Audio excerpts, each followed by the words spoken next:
اعوذ باللہ من الشیطان الرجیم، بسم اللہ الرحمن الرحیم۔ حسب معمول جمعرات کے ہمارا جو سوال جواب کا سیشن ہے وہ ہم ابھی اس کو ہم کر رہے ہیں۔ آج تاریخ ہے 12 مارچ 113 قرآن سینٹر ماڈل ٹاؤن لاہور سے۔ پہلا سوال ہے جی کہ کیا قرآن پاک دائمی نہیں ہے؟ قرآن پاک تو پاکستان ہر مسلمان کا دنیا کے یہ اس کا ایمان ہے کہ قرآن جو ہے یہ قیامت تک کے لیے۔ میں پہلے سوچ رہا تھا کہ یہ سوال کیوں بنایا گیا ہے، لیکن مجھے خیال آ گیا، میں قادیانیوں سے میری کافی جب گفتگو ہوتی رہی تو وہ اکثر ایک سوال کرتے تھے کہ جی آپ بتائیں مسلمان کون ہوتا ہے؟ اچھا، اس کا ایک بیک گراؤنڈ تھا۔ بیک گراؤنڈ یہ تھا کہ جب وہ منیر انکوائری رپورٹ جب آئی، جب وہ اس طرح ہوا تو جسٹس منیر کے دور میں انہوں نے سوال نامہ دیا تھا کہ جی مسلمانوں کو، مختلف فرقوں کو، کہ بتائیں مسلمان کون ہے۔ تو ہر ایک فرقے نے اپنی الگ تشریح دی کہ مسلمان کون ہے۔ تو جسٹس منیر کے بارے میں سنا ہے، اللہ بہتر جانتا ہے واللہ عالم، اس کی ہمدردیاں قادیانیوں کے ساتھ تھیں، لیکن ہم جو مسلمانوں کے فرقے تھے انہوں نے خود ہی ایک اس کو موقع دیا، جب الگ الگ ہر ایک نے تشریح کی تو اس پر اس نے کہا تھا کہ جب تم خود کسی ایک اس پہ تشریح پہ تم خود متفق نہیں ہو تو تم دوسروں کو کافر کیوں کہتے ہو؟ آپ کی اپنی، ہر ایک کی اپنی اپنی تشریح۔ تو اسی سلسلے میں مجھ سے بھی اس نے، مربی جو تھا قادیانی، اس نے سوال کیا کہ جی بتائیں مسلمان کون ہے جی۔ تو میں نے اس کو ایک فکرہ دیا، میں نے کہا جو قرآن مجید کو لا ریب مانتے ہوئے تا قیامت واحد کتاب ہدایت مانے وہ مسلمان ہے۔ اب وہ کہنے لگے جی یہ کیا ہو، یہ کون سی تشریح ہے؟ میں کہ جی آپ کو اسے کیا، میں نے ایک بات کی ہے، میں نے آپ کو تشریح دی ہے، آپ اب اس پر پورا اترے۔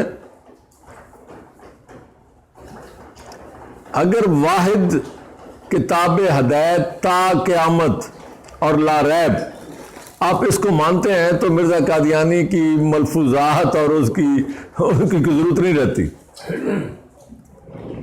پھر آپ کی قادیانیت بھی اپنی موت مر جاتی ہے۔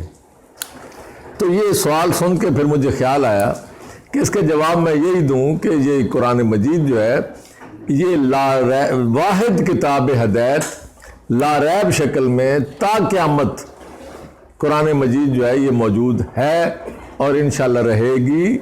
یہی اس کی خصوصیت ہے اور یہی ایک مسلمان کا فخر ہے۔ اگلا سوال ہے جی کہ کیا اسلاف امت قرآن کے فہم و شعور سے محروم تھے؟ دیکھیں، اسلاف امت ایک بڑی ویگ ٹرم ہے، بڑی وسیع ٹرم ہے۔ کون اسلاف؟ ہر ایک کے فرقے کے اپنے اپنے اسلاف ہیں، اور جب سے فرقے بنے ہیں تو وہ اسلاف جنہوں نے فقہ ہی الگ کر لیے، فرقے بھی الگ کر لیے، تو اب ہم کیا کہہ سکتے ہیں کہ وہ قرآن کے فہم و شعور سے محروم تھے یا نہیں تھے؟ آخر کچھ تو تھا جس کی وجہ سے یہ امت 1000 سال سے فرقوں میں اور فرقوں میں بٹی ہوئی ہے، اور ہر فرقہ کہتا ہے کہ جی میں صحیح ہوں۔ اور دوسری بات یہ ہے کہ جب یہ ایک عقیدہ بنا دیا گیا کہ رسول اکرم قرآن مجید جو ہے وہ کتاب کی شکل میں دے ہی نہیں گئے، محفوظ شکل میں، یہ بعد میں کمیٹیاں بنی، انہوں نے قرآن کی وہ چھانٹ کے انہوں نے کتاب کی شکل میں بنائی، تو یہ تو قرآن کا اس کو پہلے ہی ایک اس میں شک ڈالنے کی کوشش کی گئی۔ پھر اس کے بعد ایک اور بات کہ جی قرآن کی بہت ساری آیتیں منسوخ ہیں، 500 کی آوازیں لگیں، 500 کے بعد 250 آئی، پھر امام جلال الدین سیوطی نے 120 کہا، تو یہ آخر یہ فہم و شعور کی کمی تھی یا زیادتی تھی؟ کیا ہوا کہ یہ اتنی خود ہی منسوخ اتنی تعداد کو کم کرتے کرتے کرتے، کوئی نبی تو نہیں آیا اس دوران جس نے فیصلہ کیا ہو کہ نہیں جی پہلے 500 تھی اب 250 ہو گئی اب 120 ہو گئی؟ تو یہ اب فیصلہ آپ لوگ خود کریں کہ ان میں فہم و شعور کی کمی تھی یا نہیں تھی. ہم اگر عرض کریں گے تو شکایت ہوگی. تیسرا سوال، کیا حکم جہاد نبی پاک کے ساتھ خاص ہے؟ حکم جہاد نبی کریم صلی اللہ علیہ وآلہ وسلم کے ساتھ خاص نہیں ہے. یہ ہے جو اولی الامر آپ کے ہیں. آپ کے اولی الامر جو ہیں یہ ان کا بھی اختیار ہے کہ وہ جہاد کا حکم جاری کریں، لیکن کوئی فرقہ، کوئی عالم، کوئی مولوی اپنے طور پہ جہاد کا حکم جاری نہیں کر سکتا، نہ جہاد کا اعلان کر سکتا ہے، نہ کسی اس طرح کی سرگرمی میں حصہ لے سکتا ہے. وہ فساد کہلائے گا. جو آپ کو اولی الامر ہے اگر وہ اعلان کرتا ہے حالات کے مطابق دیکھ کر تو پھر وہ آپ کر سکتے ہو. لیکن ہمارا سب سے بڑا زوال کی وجہ یہی ہے، اگر ہم صرف اولی الامر کو مان لیں جو حکومت وقت ہوتی ہے، جو سربراہ مملکت ہوتا ہے، اگر ہم اس کو اولی الامر مان لیں اور اس کی اطاعت شروع کر دیں قرآن کے حکم کے مطابق، تو ہمارے 90% جو زوال کے مسائل ہیں وہ ٹھیک ہو جائیں گے. اب مصیبت یہ ہے کہ یہاں ہر عالم، ہر مولوی صاحب اپنی ایک جماعت بناتے ہیں اور اس کے امیر خود بن جاتے ہیں اور کہتے ہیں کہ اب میں آپ کا اولی الامر ہوں. تو یہ وہ ہے وہ میں بھی رانی تو بھی رانی کون بھرے گا پانی. وہ پنجابی میں کہتے ہیں نا جنا کھڑا سردار تو بختی شہر دی، کم بختی شہر کی. جب ہر بندہ سردار بن جائے تو شہر اتنے اجڑ نہیں ہے. یہی کچھ ہوا ہے ہمارے دین کے ساتھ. اولی الامر جو آپ کا ہے اگر آپ اس کی اطاعت کریں، اللہ تعالیٰ اگر آپ دیکھیں، میں آپ کو کئی دفعہ کہہ چکا ہوں، اگر اولی الامر کوئی خلاف شرع بات بھی کرے تو بھی آپ مانیں، اس کا وبال آپ پر نہیں ہوگا، اس کا وبال اس پر ہوگا. لیکن اولی الامر کی آپ اطاعت نہیں کریں گے تو پھر فساد پیدا ہوگا، اور فساد سے قرآن نے سختی سے روکا ہے. اگر آپ کو کوئی چیز پسند نہیں ہے تو آپ ہجرت کر جائیں. اگلا سوال ہے جی کہ غلبہ دین صرف اللہ کا وعدہ ہے یا امت کی ذمہ داری بھی؟ یہ ایک غلط فہمی ہے. ہمارے بڑے بڑے علماء نے، وہ خاص طور پہ جو داعی خلافت رہے ہیں اور بھی 1 2 3 کئی، یہ غلط فہمی ہے. غلبہ اسلام یہ اتنی گمراہ کن وہ ٹرم ہے کہ جی دین کے غلبے کے لیے نکلو. اصل بات یہ ہے کہ یہ دین غالب ہے پہلے ہی. یہ دین مغلوب کبھی بھی نہیں ہوا. مسلمان مغلوب ہوتے رہے ہیں، مسلمان شکست خوردہ ہوتے رہے ہیں، دین کبھی بھی مغلوب نہیں ہوا. یہ جو دین ہے اس کے مقابلے کا کوئی دین جو ہے وہ آ ہی نہیں سکتا. یہ دین فطرت ہے. اس لیے غلبہ دین کا وعدہ اللہ نے کیا کرنا، اللہ نے تو یہی دین ہے شروع سے آدم سے لے کے آج تک، یہ ہمیشہ غالب رہا ہے. جو اس کو بے دلی دل سے مانتے ہیں یا جو اس پر پورا نہیں اترتے وہ مغلوب ہو جاتے ہیں. اس میں دین کا کوئی قصور نہیں، ان کے اپنے ایمان کا، ان کے اپنے یقین کا فرق ہوتا ہے. اور یہ امت کی ذمہ داری کیا ہے؟ امت کی ذمہ داری یہ ہے کہ وہ اپنے دین پہ عمل کرے. دین پہ عمل کرے گی تو خود بخود غلبے پہ آئے گی. دین میں اللہ تعالیٰ کے احکامات کے خلاف چلے گی، دین میں فرقے بنائے گی، جن چیزوں سے منع کیا گیا وہی کام کرے گی، تو پھر غلبہ کس بات کا؟ آج آپ دیکھیں کہ آپ کی کوئی مسجد پاکستان میں ایسی بتائیں جو کسی فرقے کی نہ ہو، تو باتیں ہم غلبے کی سوچتے ہیں. دین کا ہم نے خود یہ حشر کا رکھا ہے اور پھر نام لیتے ہیں دین کا. ہماری اپنی حرکتیں غلط ہیں، ہمارا اپنا، ہم دین کے خلاف چل رہے ہیں. اور پھر جب ہم مغلوب ہوتے ہیں تو ہم کہتے ہیں دین مغلوب ہو گیا. دین کبھی بھی مغلوب نہیں ہوتا. انتم الاعلون ان کنتم مومنین، اگر تم مومن رہو گے یعنی اس دین پہ ساتھ جڑے رہو گے تو غالب ہو تم ہی، کیونکہ یہ دین ہے ہی غالب. اگلا سوال یہ ہے کہ کیا جہاد کے لیے ہجرت شرط ہے؟ جہاد کے لیے ہجرت شرط اس لیے ہو سکتی کہ اگر کہیں آپ پر اتنا ظلم ہو رہا ہو کہ آپ وہاں سروائیو نہ کر سکیں تو پھر آپ ہجرت کر دیں، ورنہ آپ کو اللہ تعالیٰ نے اجازت دی ہے کہ آپ پر اگر جبر ہے تو آپ جبر کے تحت آپ اپنا زندگی گزار سکتے ہو۔ جو چیز کافر آپ کو، مثال کے طور پر فرانس دیکھیں، یورپ میں دیکھیں، وہ کہتے ہیں حجاب مت لو، جو عورت حجاب کرے گی $10,000 جرمانہ۔ اب آپ نے اگر اس پہ اڑنا ہے تو آپ وہاں سے ہجرت کر جاؤ، اپنے ملک میں واپس چلے جاؤ۔ دوسری بات یہ کہ آپ حجاب نہ کرو تو آپ سے نہیں پوچھا جائے گا، کوئی آپ پر اس گناہ نہیں ہے۔ اور تیسری یہ ہے کہ آپ ان کے ساتھ لڑائی کرو، یہ منع ہے، یہ فساد ہے، کیونکہ آپ کے پاس پاور ہی نہیں ہے۔ تو اس لیے یہ جہاد کا اور ہجرت کا یہ ذہن میں آپ رکھ لیں کہ جہاد کے لیے پاور کا اللہ تعالیٰ نے فرمایا ہے کہ تم اپنے گھوڑے اس طرح تیار کر رکھو، اپنی قوت اتنی بنا رکھو کہ دشمن ڈرتا رہے، یعنی جنگ کی نوبت ہی نہ آئے۔ تو یہ چیزیں سمجھنے والی ہیں، ہر بات پہ جنگ، ہر بات پہ لڑائی، ہر بات پہ قتال، ایسا نہیں ہے۔ کیا نبی کریم کا اپنا کوئی عمل سنت نہیں ہے؟ یہ مجھے سوال کی سمجھ نہیں آئی، لیکن جو کہ میں سمجھا وہ یہی ہے، رسول اکرم کے اپنے ایک ذاتی عمل تھے اور ایک تھا قرآن کے مطابق اعمال۔ جو ذاتی عمل ہے ان کا، مثال کے طور پہ آپ کو کدو پسند ہے، ضروری نہیں کہ سب کو کدو پسند ہو۔ رسول اکرم اپنی بیویوں کے پاس جاتے تھے، ان کا پتہ نہیں کیا ٹائم تھا کیا نہیں تھا، ہم سوچتے رہے اور اس ٹو میں لگے رہے کہ ہم بھی اسی ٹائم پہ جائیں گے اپنی بیوی کے پاس، یا ہم اپنی بیوی سے یہ بات کریں گے، رسول اکرم ایسے کرتے تھے۔ یہ ساری باتیں ایسے ہیں، اس کا سنت سے کوئی تعلق نہیں ہے۔ جو آپ کے ذاتی معاملات ہیں، آپ کس طریقے سے چلتے تھے، ہر بندے کی اپنی چال ہے، ہر بندے کا اپنا قد ہے، اپنا سب کچھ ہے، ہر بندے کے اپنی داڑھی کے سٹائل ہے، اپنے بال ہیں، اس کا کوئی تعلق ہی نہیں ہے۔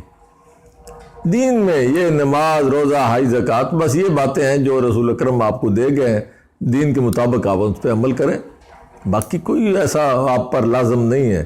اور جتنا آپ اپنے اوپر لادیں گے اتنا اپنے آپ کو تنگ کرو گے، یہ کوئی مطالبہ نہیں ہے آپ سے، یہ ان نیسیسری، غیر ضروری، یہ اگر آپ اپنے اوپر کریں گے تو پھر وہ دیکھیں، رسول اکرم ہاتھ میں وہ لاٹھی لے کے چلتے تھے۔ اگر آپ کو ضرورت ہے تو لاٹھی لینی تو نہ لیں، ان کی اپنی ضرورت تھی۔ اچھا، کئی علاقے ایسے ہوتے ہیں جہاں وہ زمین ہوتی اس طرح کی ہے کہ وہاں جوان جو ہوتے ہیں وہ بھی لاٹھی، وہ سٹک لے کے چلتے ہیں، وہ اس کے لیے سہارے کے لیے۔ تو ہر ایک کا اپنا اپنا مسئلہ، اس میں آپ ہاتھ میں لاٹھی لینا، حضور نے تہمت ڈالا ہے، آپ تہمت پہنتے رہے ہیں، وہ آپ لاٹھی لے کے ساتھ شروع، یہ کوئی وہ اس کا تعلق نہیں ہے دین سے۔ کیا اجماع امت حجت نہیں ہے؟ اجماع امت، پہلی بات تو یہ ہے کہ کون سی امت؟ ہر تو فرقے میں لگا ہوا ہے، ہر کوئی الگ الگ امت بنی ہوئی ہے۔ تو اجماع جو ہے، جو کامن ہے سب میں، جیسے کہ نماز کی رکعتیں ہیں، اذان ہے، وہ حقیقہ ہے بچے کا، وہ سارا جو ایک سسٹم ہے ہمارا، یا مسجدیں بنانا جس میں ہم اپنی عبادت کرتے ہیں، یا حج کرنا، جو اجتماعی ہیں وہ ساری اجماع امت وہ حجت ہے۔ لیکن سر مہدی کے اوپر پوری امت، یہ وہ میں عمل کی بات کر رہا ہوں، میں عقیدے کی بات نہیں کر رہا۔ عقیدہ کبھی بھی وہ نہیں، اجماع امت میں نہیں آتا، ہر ایک اپنے اپنے عقیدے ہیں۔ عمل جو ہے ہمیشہ اجماع امت عمل کا ہوتا ہے، عقیدوں کا نہیں ہوتا۔ کیا کسی غیر مسلم کو کافر کہہ سکتے ہیں؟ در حقیقت کافر کہتے کس کو ہیں؟ کافر اس کو کہتے ہیں جو آپ کی بات نہ مانے، لیکن چونکہ یہ لفظ آج کل ثقیل بن گیا ہے، عربوں میں یہ اتنا وہ نہیں تھا کافر کہنے سے، وہ مطلب کہ ایک بندہ کہتا ہے جی میں آپ کی بات نہیں مانتا، تو اس کا مطلب وہ یہ کہہ رہا ہے کہ میں کافر ہوں آپ کی بات کا، تو یہ کوئی اتنی بات نہیں ہے۔ لیکن آج کے دور میں کافر جو ہے یہ ایک طرح کا وہ تکلیف دہ معاملہ ہے۔ تو آپ اس کو غیر مسلم کہہ دیں، بس یہی کافی ہے. کافر کہیں گے تو اس کی دل آزاری ہوگی، یہ غلط ہے. ورنہ کافر بذات خود، ہم خود کئی باتوں کا کفر کرتے ہیں. قرآن میں آتا ہے وَمَن يَكْفُرْ بِالطَّاغُوتِ، جو طاغوت کا کفر کرے، تو مسلمان خود کفر کرتے ہیں طاغوت کا. تو یہ کفر جو ہے یہ بذات خود کوئی ایسا نہیں ہے، لیکن چونکہ ہمارے معاشرے میں ہمارے علماء نے کفر کے فتوے لگا لگا کے اتنا اس کو معیوب بنا دیا ہے اس کو کہ وہ اب لوگوں کو تکلیف ہوتی ہے. اس لیے کافر نہیں کہنا چاہیے، غیر مسلم کافی ہے. اور اصل تفریق یہی ہے، مسلم اور غیر مسلم. کیا علماء کو سیاست سے الگ رہنا چاہیے؟ کون سے علماء؟ علماء کوئی الگ طبقہ نہیں ہے، یہ ہم نے بنا دیا ہے. اسلام میں کوئی علماء نام کا کوئی طبقہ نہیں ہے، کوئی پوسٹ نہیں ہے. یہ پہلی امتوں میں تھے ربی، اور اللہ تعالیٰ نے قرآن میں بھی ان کا ذکر کیا ہے. اور یہ جو علماء اور مشائخ یہ وہ اسلام میں کوئی نہیں ہے. اسلام میں تو اللہ تعالیٰ نے فرمایا فلا تزکوا انفسکم، اپنے آپ کو اتنا پاکیزہ مت بناؤ کہ لوگوں کے درمیان ایک بڑا ہو کے بیٹھو. دیکھیں میں آپ کو ایک بات بتاؤں، علماء کی ایک نشانی ہے، محفل میں بیٹھے ہوں تو جبہ، دستار اور ہاتھ میں تسبیح اور یہ سارا معاملہ پتہ چلتا ہے جی بہت بڑے عالم صاحب ہمارے بیٹھے ہیں. آپ کہیں بھی چلے جائیں، کوئی پیر ہو محفل میں بیٹھا ہو اور پیر اپنے آپ کو نمایاں نہ کرے تو وہ پیر کی بیچارے کی وہ تجارت چلتی نہیں ہے. رسول اکرم کے بارے میں سارے مانتے ہیں، یہ سارے جو علماء مشائخ یہ سارے، کہ آپ محفل میں بیٹھے ہوتے تھے، باہر سے کوئی بندہ آتا تھا تو اس کو پتہ نہیں چلتا تھا کہ ان میں اللہ کا رسول کون ہے. تو اس کا مطلب یہ ہے کہ کوئی الگ رنگ ڈھنگ آہنگ نہیں تھا. تو اس لیے علماء کہنا کہ جو علماء سیاست میں حصہ لے سکتے ہیں اور باقی دوسرے ہو گئے، یہ غلط ہے. سب ایک جیسے ہیں.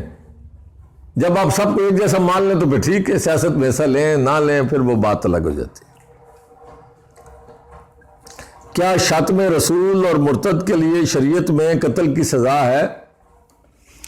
دیکھیں اس کے ساتھ اگلا سوال بھی لے لیں، کیا رجم کی سزا صرف عادی مجرم کے لیے ہے؟ ان دونوں کا ایک ہی جواب ہے.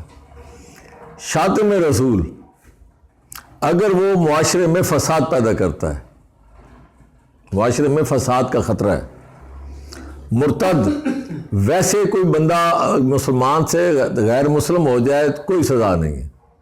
ان الذین آمنوا ثم کفروا ثم آمنوا ثم کفروا، نو پرابلم، اس کا حق ہے. اللہ تعالیٰ کے ہاں پہنچے گا تو جواب دے گا. مرتد کی کوئی سزا قتل نہیں ہے. لیکن اگر معاشرے میں فساد پیدا کرنے کی غرض سے کوئی شاتم رسول اکرم کی توہین کرے اور جذبات لوگوں کے جذبات سے کھیلے، اسی طرح رجم کوئی سزا نہیں ہے اسلام میں. زنا بالجبر یہ ہے فتنہ. اللہ تعالیٰ نے فرمایا کہ الفتنہ تو اشد من القتل. شاتم رسول بھی فتنہ اور زنا بالجبر یہ بھی کیا ہے؟ فتنہ. تو یہ کیا ہے؟ اشد من القتل، قتل سے زیادہ شدید ہے. تو اس کا مطلب ہے کہ ان لوگوں کو آپ سزائے موت دے سکتے ہو، لیکن یہ فیصلہ کون کرے گی؟ اولو الامر، حکومت کرے گی. تو یہ اس معاملے میں ہے. باقی دیکھیں زنا بالرضا اس کے لیے 100 کوڑے ہیں. اللہ تعالیٰ نے قرآن میں صاف کہا ہے کہ زانی و زانیہ، یعنی زانی زنا کرنے والا مرد اور زانیہ زنا کرنے والی عورت، ان کو 100 کوڑے مارو. جہاں بھی زنا بالرضا ہے وہاں 100 کوڑے، اور جہاں کوئی زنا بالجبر کرتا ہے تو یہ در حقیقت اغوا بھی ہو جاتا ہے. سر عام تو نہیں کرتا نا، کسی عورت کو اغوا کرتا ہے، اغوا کا کیس بھی بنتا ہے، اور پھر اس پر یہ جو ہے اس کا ریپ کرتا ہے، اس کی عزت سے کھیلتا ہے زبردستی. تو یہ تو جرم ہے بہت بڑا. نمبر 12 سوال نمبر یہ ہے جی کیا قادیانی اسلامی فرقہ ہے؟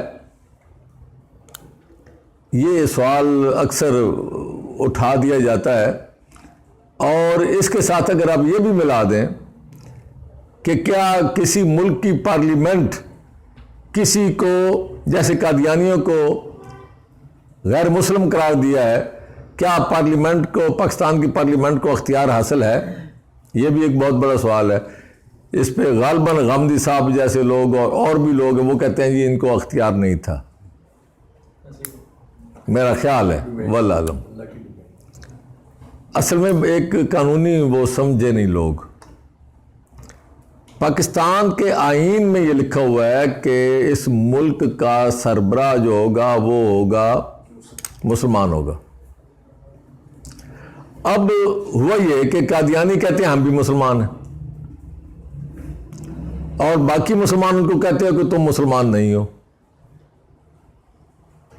اب چونکہ پارلیمنٹ نے آئین پاس کیا ہوا ہے کہ یہاں کا سربراہ کون ہوگا، اب یہاں جھگڑا ہو گیا۔ وہ کہتے ہیں ہم مسلمان ہیں، یہ کہتے ہیں یہ مسلمان نہیں ہے، تو پھر فیصلہ کون کرے گا؟ پارلیمنٹ جس نے قانون بنایا وہی بتائے گی کہ بھائی ہم نے کس کو مسلمان سمجھا ہے۔ تو پاکستان کی پارلیمنٹ اس معاملے میں منفرد ہے کہ اس کو یہ حق حاصل ہے کہ اگر اس نے یہ شک رکھی ہے کہ مسلمان ہوگا سربراہ، تو فیصلہ بھی وہی کرے کہ مسلمان کون ہے۔ یہ اختیار ہے۔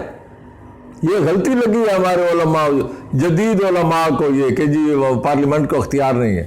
پارلیمنٹ ہی کو اختیار ہے اور کوئی کسی کو اختیار نہیں ہے۔ علماء کو اختیار نہیں ہے کہ کسی کو کافر کہے یا وہ ان کا اپنا مسئلہ ہے، لیکن آئینی طور پہ پارلیمنٹ کی یہ وہ ہے اختیار کہ وہ بتائے کہ ہم نے جس مسلمان کا وہ رکھا ہے یہ شک، وہ مسلمان کون ہے، کرائٹیریا کیا ہے۔ تو وہاں اس معاملے میں قادیانیوں کو غیر مسلم قرار دیا گیا، ان کے ساتھ باقاعدہ جرح ہوئی، ان پہ سوال جواب ہوئے، اور بالآخر انہوں نے خود مانا۔ دیکھیں وہ خود کہتے ہیں کہ جو قادیانی، جو مرزا غلام محمد قادیانی پہ ایمان نہ لائے وہ کافر ہے۔ وہ کہتے ہیں، پہل وہ کرتے ہیں، وہ کہتے ہیں ہم مسلمان ہیں باقی سارے کافر۔ اب وہ کہتے ہیں نا میں ہوا کافر تو وہ کافر مسلمان ہو گیا، یا وہ کافر ہیں یا ہم کافر ہیں۔ تو پارلیمنٹ نے فیصلہ کیا کہ وہ کافر ہے۔ تو یہ پورا اختیار تھا، اور قادیانی باقاعدہ کافر فرقہ ہے، غیر مسلم فرقہ ہے، اس میں کوئی شک نہیں ہے۔ اگلا سوال یہ کہ کیا مسجد اقصی پر یہودیوں کا حق ہے؟ مجھے نہیں پتہ کس کا حق ہے، لیکن مسلمانوں کا حق نہیں ہے۔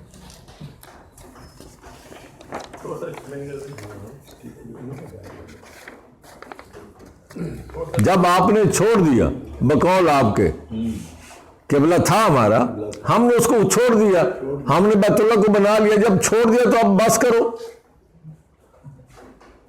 جب چھوڑ دیا تو اب کیا مسئلہ۔ اگلا سوال یہ ہے کہ کیا رسولوں کی وراثت ہوتی ہے؟ دیکھیں یہ بھی ایک غلط فہمی ہے۔ رسولوں کی جو بات ہوتی ہے وہ آگے ٹرانسفر ہوتی ہے ان کے جانشین میں، رسول کے، کیونکہ رسول تو ہوتا ہے اجتماعی سربراہ، اپنی امت کا اجتماعی سربراہ ہوتا ہے، اس میں اس کی اپنی اولاد بھی شامل ہے اور اس کے ماننے والے بھی شامل ہیں، سب برابر کے حقدار ہیں۔ اس لیے وہ ان میں تقسیم نہیں ہوتی جو اس کے کوئی دعوے دار ہو کہ جی میں بیٹا ہوں یا میں بیٹی ہوں۔ وہ اجتماعی سربراہ ہوتا ہے، تو جو اس کی جگہ پہ آتا ہے جانشین وہی اس کا وہ ہوتا ہے۔ اس کی مثال میں آپ کو دیتا ہوں، وَوَارِثَ سُلَيْمَانَ داؤد، اللہ تعالیٰ نے داؤد کا جانشین جو وارث کس کو بنایا؟ حضرت سلیمان کو۔ اب ان کے پاس حکومت تھی تو وہ حکومت کس کو ملی؟ حضرت سلیمان کو۔ نہ اسی لیے اللہ تعالیٰ نے نام لیا ہے، یہ نہیں کہا کہ ہم نے اس کے بیٹوں کو وراثت دی، یہ کہا کہ ہم نے سلیمان کو، یا اللہ کی مرضی کو انہوں نے اس کے بیٹے کو نبی بنا دیا۔ اگر رسول اکرم صلی اللہ علیہ وسلم کا بھی اگر کوئی بیٹا ہوتا اور اللہ تعالیٰ اس کو نبی بناتے تو پھر وہ سب کچھ ان کو ملنا تھا بطور جانشین۔ نمبر ایک بات۔ نمبر دو بات کہ وراثت جو ترکہ ہوتا ہے وہ کسی رسول کے پاس ہوتا ہی نہیں ہے۔ یہ تو تھی نا حکومت، جس کا وہ آگے وراثت دے دی، لیکن جو ترکہ ہوتا ہے وہ رسول ان کے پاس ہوتا ہی نہیں ہے، وہ ساتھ ساتھ تقسیم کرتے ہیں، اور جو تقسیم ہونے سے رہ جاتا ہے وہ جانشین کا فرض ہوتا ہے کہ اس کو تقسیم کر دے۔ مثال کے طور پر رسول اکرم حضرت اسامہ کو تیار کر کے گئے تھے ایک لشکر کے لیے، تو حضرت بکر صدیق نے سب سے پہلا کام یہی کیا کہ اس لشکر کو روانہ کیا، جو ادھورا کام رہ گیا تھا اس کو پورا کیا۔ حالانکہ باقی صحابہ نے منع کیا کہ حالات ٹھیک نہیں ہیں، لیکن آپ نے فرمایا کہ نہیں، جو رسول اکرم کام شروع کر گئے تھے وہ میں مکمل کروں گا۔ تو کسی رسول کے پاس اتنی مال و دولت ہوتا ہی نہیں ہے کہ اس کا ترکہ ہو، تو یہ غلط فہمی ہے کہ جی وہ فلاں وارث، کوئی وارث نہیں ہوتا۔ اور یہ جو باغ فدق والا ہے یہ روایتوں کا شاخسانہ ہے، یہ کوئی وراثت نہیں تھی۔ اگر وراثت ہوتی تو حضرت علی 4 سال جب حکومت میں رہے تو پھر باغ فدق کو کیوں نہیں وراثت میں لیا؟ یہ ہے ہی نہیں۔ اگلا سوال ہے جی کہ ستاروں کا انسانی زندگی پر کچھ اثرات ہوتے ہیں؟ ستاروں کے انسانی زندگی پر ان انسانوں کی زندگی پہ اثرات ہوتے ہیں جو ان کو مانتے ہیں، جن کا یقین ہوتا ہے، وہ پھر اسی حوالے سے وہ ہر بات کو ان کے ساتھ اٹیچ کرتے ہیں۔ ادروائز ستاروں کا، علامہ اقبال کا ایک شعر ہے مجھے بھول رہا ہے کہ ستارہ کیا خبر دے گا تجھے کہ وہ خود ہے فلک میں خار و زبوں حال، کہ یہ ستارہ جو خود فلک میں دھکے کھاتے پھر رہا ہے، اس نے تمہارے کیا خبر دینی ہے تمہارے اس کی مستقبل کی۔ تو یہ جو مانتا ہے اس کے لیے وہ تو ہر بات پھر وہ اٹیچ کرتا رہتا ہے، اور وہ جو نہ بھی ہو وہ بھی کہتا ہے ہاں نہیں ادھر سے لگتی ہے، وہ ادھر سے لگتی ہے، تو وہ ماننے والے کے لیے تو ہے، ادروائز پریکٹیکلی اس کا کوئی تعلق نہیں ہے۔ ہاتھ کی لکیروں کا زندگی کے اوپر کچھ اثرات ہوتے ہیں، اس کے بھی نہیں ہیں، لیکن جو مانتے ہیں وہ پھر دیکھیں انسان کی زندگی میں اتار چڑھاؤ جو آتا ہے، جو تجربہ کار زیرک ہوتے ہیں وہ بندے کو اس کے مطابق جج کرتے ہیں، اور جج کر کے اس کے ساتھ لگاتے ہیں، اور وہ چیزیں ہر انسان کے ساتھ ہیں، عروج بھی ہے، زوال بھی ہے، سب کچھ ہے، تو وہ ساری چیزیں وہ جج کرتے ہیں، کچھ اس کو صحیح نظر آتی ہیں، کچھ غلط نظر آتی ہیں۔ وہ جیسے پیر صاحب کی باتیں ہوتی ہیں نا، پیشین گوئیاں جو غلط ہوتی ہیں، وہ بندہ کہتا ہے یار آخر یہ تو اللہ دی مرضی سی نا، نہیں گل ہوئی تو اے پیر صاحب نے گلا صحیح کی تھی۔ تو یہ جو نہیں ہوتا وہ اللہ کی مرضی پہ ڈال دیتے ہیں، اور باقی کہتے ہیں جی ہمیں ہاتھ کی لکیروں کا معاملہ ہے۔ ورنہ ہاتھ کی لکیریں کیا ہے؟ اگر آپ ہاتھ کو ایسے بند کریں نا، تو یہ اللہ تعالیٰ نے آپ کے ہاتھ کی جو یہ بندش بنائی ہے، یہ جو آپ دباتے ہیں، تو اس کے اندر یہ جو ایک نیچرل، جیسے آپ کپڑے آپ نے استری کیے ہوئے کپڑے پہنے ہو اور آپ کسی جگہ پہ بیٹھ جائیں تو وہ آپ اس میں سلوٹیں آ جاتی ہیں، اسی طرح یہ ہاتھوں کی یہ سلوٹیں ہیں، کیونکہ آپ نے ان کو ایسے بند کرنا، اور کوئی اعضاء ایسا نہیں جس کو آپ نے مروڑا دینا ہوتا ہے۔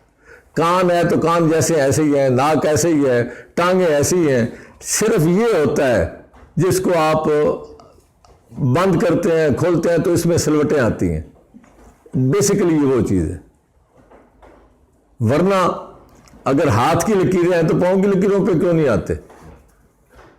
بس یہ دل کے بہلانے کو غالب یہ خیال اچھا ہے۔ کیا کوئی ایسا طریقہ ہے کہ پاکستان 3 ماہ میں ترقی شروع ہو جائے؟ بالکل ہے۔ آپ اپنی کینڈے میں آ جائیں، آپ اپنے وسائل کے مطابق اپنی چادر کو پھیلائیں، آپ کو 20-25 ارب ڈالر باہر سے جو آپ کو بھیج رہے ہیں باہر والے، آپ اس کو امانت سمجھیں، آپ اس کو نہ خرچ کریں۔ ہر سال 25 ارب ڈالر آپ جمع کریں خزانے میں، باقی جو یہاں سے آپ کماتے ہو وہی آپ اپنا خرچہ بناؤ، تو آپ دن دگنی رات چگنی ترقی کرو گے۔ لیکن اب اللہ تللے آپ اگر کرو گے، اور ہمارے ہاں تو یہ ہے کہ اتنی ناانصافی ہے کہ جو حکومت میں ہے اس کے مزے ہی مزے ہیں، چاہے وہ کلرک ہے، وہ ریٹائر ہوتا ہے تو اس کو لاکھ روپے دے دیتے ہیں، اور مزدور دھکے کھاتے پھرتے ہیں، ان کو کوئی پوچھتے ہی نہیں ہے۔ سرکاری ملازم ہاتھ کا چھالا بنا ہوا ہے، ساری زندگی وہ رشوت بھی لیتے ہیں، کھاتے بھی ہیں، گورنمنٹ سے تنخواہیں بھی لیتے ہیں، سب کچھ ہے، مزدور کا کوئی ولی وارث نہیں۔ ایک اور ہے فنکار، وہ فنکار ساری زندگی پیسے کماتے ہیں، عیاشیاں کرتے ہیں، آخری عمر میں سب عیاشی کر کر کے خالی ہوتے ہیں، حکومت سے کہتے ہیں ہمیں ہمارا علاج کرواؤ, ہمیں پیسے دو, وہ 10-10 لاکھ 20-20 لاکھ 50-50 لاکھ حکومت دیتی ہے. یہ سارے کے سارے یہ بلیک میلنگ جو ہماری سوسائٹی بنی ہوئی ہے, یہ ساری اسی وجہ سے ہم زوال کے شکار ہیں. اگر ہم اپنے پیسوں کو اس کے مطابق چلیں, امانت کے تصور سے کے ساتھ چلیں, تو پاکستان ایسے ترقی کرے چٹکیوں میں. آخری سوال ہے جی, یہ غالباً شاہ صاحب کا دیا ہوا ہے یہ بھی, کہ کیا فزکس, کیمسٹری اور بیالوجی میں بھی کوئی صراط مستقیم ہوتا ہے؟ صراط مستقیم ہر چیز میں. صراط مستقیم یہ ہے کہ آپ کا رویہ کیا ہے اللہ کے ساتھ. آپ خود کہاں کھڑے ہو, اللہ کو آپ نے کس حد تک پہچانا ہے, اور کس حد تک آپ اللہ کے ساتھ اس کے احکامات پر چل رہے ہو. تو یہ تو باقی یہ تو گرد راہ ہے, کیمسٹری ہو کچھ ہو, حتیٰ کہ دیکھیں نا پانی پینا بھی, یعنی آپ پانی کو نعمت سمجھیں, پانی پیتے ہوئے بسم اللہ پڑھیں, الحمدللہ پڑھیں, تصور کریں کہ اللہ نے مجھے یہ نعمت دی ہے. تو ہر چیز جو ہے وہ اللہ کی نعمت ہے. یہ سب کچھ صراط مستقیم ہے اگر آپ اللہ کے ساتھ جڑے رہیں. تو اس کی راہ میں چلتے ہوئے اگر آپ کیمسٹری پڑھتے ہیں, فزکس پڑھتے ہیں, ڈرائنگ پڑھتے ہیں, فارسی پڑھتے ہیں, اردو پڑھتے ہیں, سنسکرت پڑھتے ہیں, جو بھی علم حاصل کرتے ہیں, آپ رہیں اللہ کے ساتھ اٹیچ, تو سب صراط مستقیم ہے. وما علینا الا البلاغ. آخری سوال تھا وہ میں نے